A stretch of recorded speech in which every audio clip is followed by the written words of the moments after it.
Yeah. Because when you go with your list, Yeah. you are saying you are entitled under the agreement 50% of cabinet posts.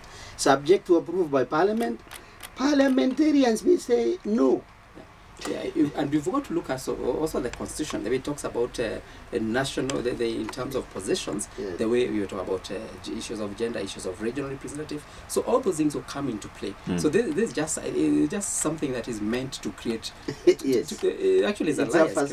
It's just Yeah. buying. It's just buying. It's just buying the voters. Yeah. Yeah. Do you It's cheap think political talk. the way we've just mentioned, that spread, having Balala and the Mungatana in the coast is actually a strong thing for them? It is. Vis-a-vis having, Raila has Joho, has Kingi, has Kajembe.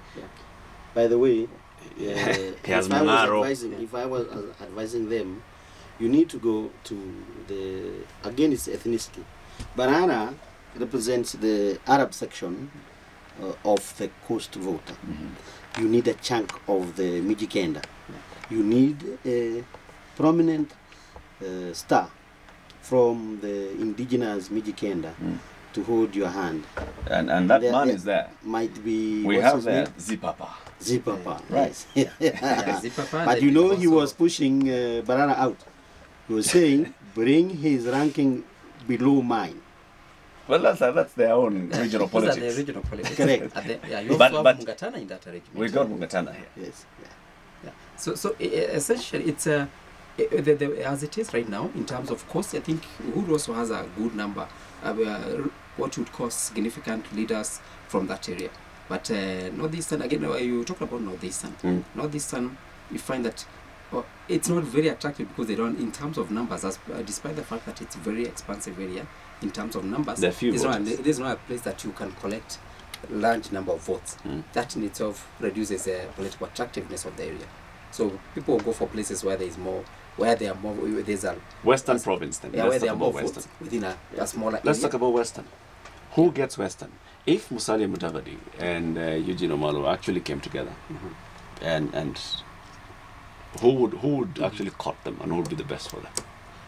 Okay, then possibly the natural movement for, let's say, someone like Musalia Mudavadi has had a long-standing relationship with Raila Odinga before he was convinced to move out of Raila's. Was he convinced or was he tricked? I don't know the details. At that point, he was convinced. yeah, I just use the word convinced, not tricked, not any other one. But before that, so naturally, he's a natural ally for Raila Odinga. But I think since that time, he has created significant distance between himself and Raila. So it's unlikely that you move in that direction. It's actually it's unlikely for him to turn back. Yeah, actually he seems to think, and when you talk to people around him, he seems to think that between the two there's a significant number of votes that is opposed to Raila Odinga, that is opposed to Uhuru, that could be true, the yes. Kalonzo's katikati. So he feels that possibly there are some votes in between there that could take him to State House. Is that so? No, Will not it take him to happen? State House, but he can have a significant voice in Parliament if he mobilizes them so that he has a few seats of Parliament. So to move all the way to March 4th, lose in the first round, not be any part in the runoff, then what? You know, But they have opened the large door numbers. for the presidential candidates, and this is might be an important point. Realizing that when you're running for president and you lose, you could spend the next 5 years away from the limelight.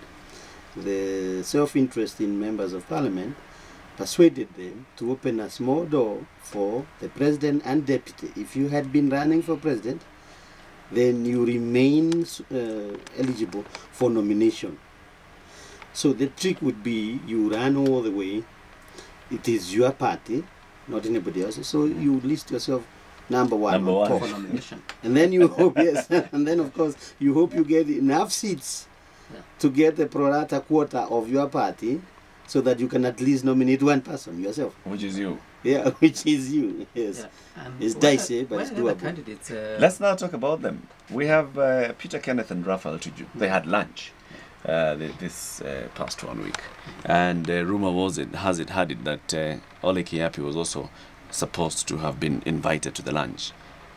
He didn't appear for the lunch. But where is this an access that could have any significance in the election? Okay, so far they are likable people. They are they have some. They're different. Yeah, they're different, right. And in an ideal situation, possibly they would have gained some traction, but chances are still. See, when you look at the numbers, when you look at the opinion polls and everything, it doesn't seem to indicate that they've gained I think any significant traction. These two are investing in the future. What will Kenyans in the future? How far is this future? It might be 50 years. But it's good to invest in that idea. You remember where I started? That every general elections in Kenya is an ethnic census. These two present themselves very hard as that's not the space we are coming from. That's why they are so unattractive to the ethnic consciousness that drives our politics. But there is nothing wrong in investing in that idea, because ideas whose time has not come yet. Whose time has not come yet. So there's a time when this idea there'll be the right time for this idea. Because you look at, for instance, look at somebody like Peter Kenneth. In an ideal situation, is you've seen he has campaigned all over the country. He's not doing so much in Central Province, and I think it's strategically okay. Possibly he believes that he may not have much influence in that area because of Uhuru, but he has cut himself as somebody who is not a central candidate. He's not a central candidate. That unfortunately, as Kiro is saying, that may not cut much in this election.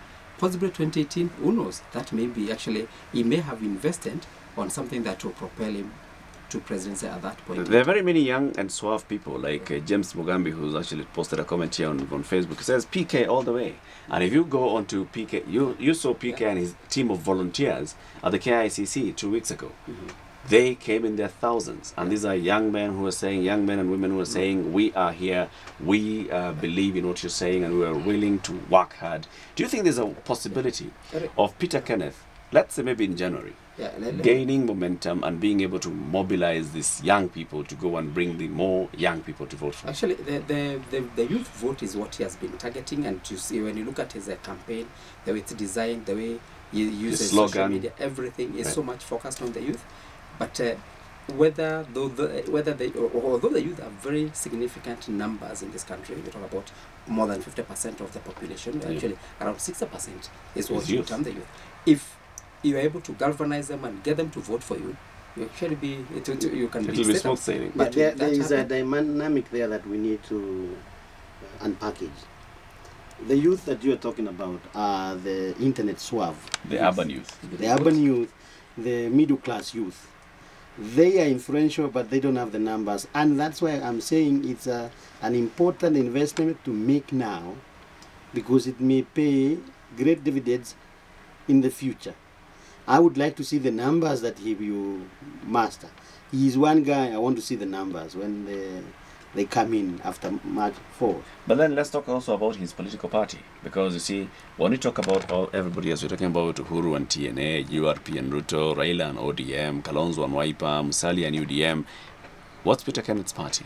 KNC? KNC. Kenya National Congress. The Kenya National Congress of Peter Kenneth. Yes. Does it have any other person, for example, who are you seeing it being able to marshal up enough numbers in the next parliament?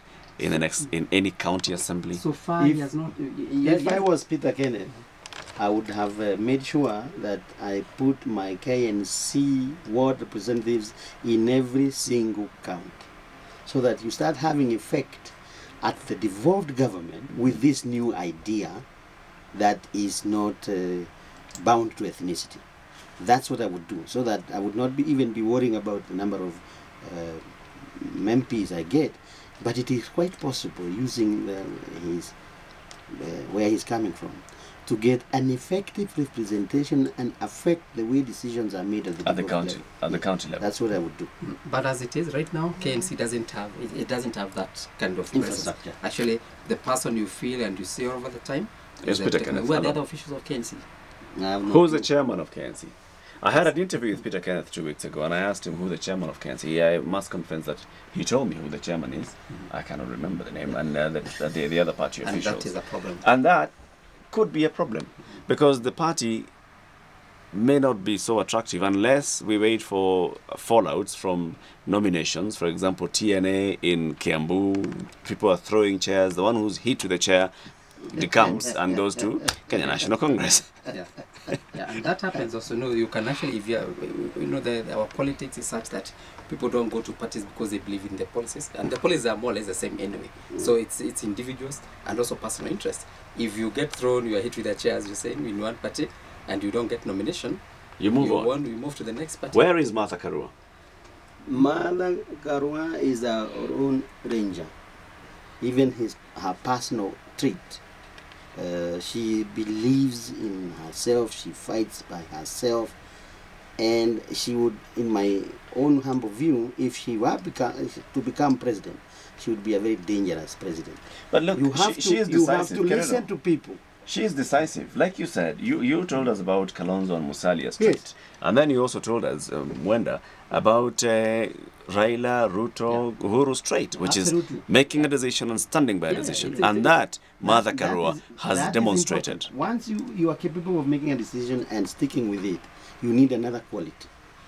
In fact, there are two functions of a leader. One is to motivate people, and two, 50% of the other, is to select people you work with. And if you are good at selecting people and working relations, and you can motivate people, you are going to succeed in leadership. So it is important that you demonstrate. I was very disappointed when she lost Mungatana, because she needed, and you remember Juja and Magadara, is it Magadara or where? Mike Sonko and Mike Sonko.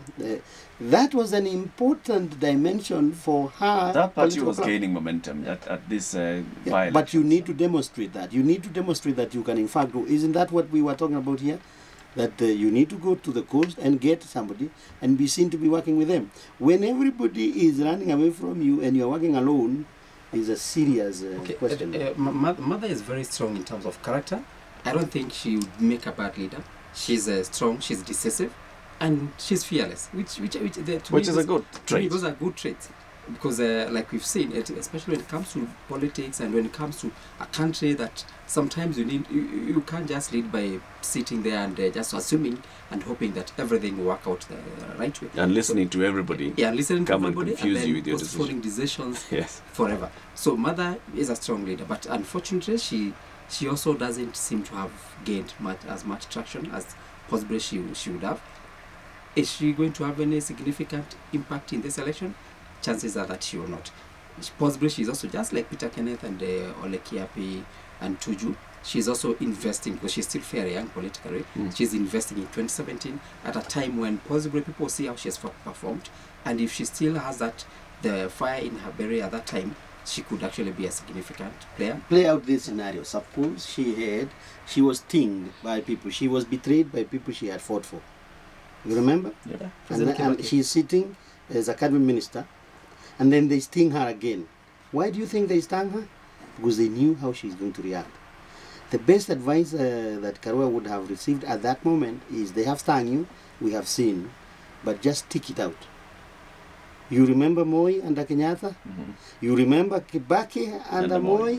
Saitoti under Moi. Absolutely. It is important that Karua, if she had stuck, just stayed there, they are appointing judges behind her back, she is the Minister for Justice, she ignores it.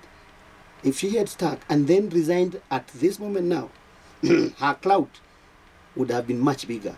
You need to demonstrate tolerance, because what happens when you are in State House and all manner of stories are coming from left to right? Yeah. You have to have demonstrated to us that you are rational, that you think about it and sleep over it and do it tomorrow. It's important. She should be doing her kick now. Somebody made a comment actually in this past week that, Kenyans, we are very good in athletics.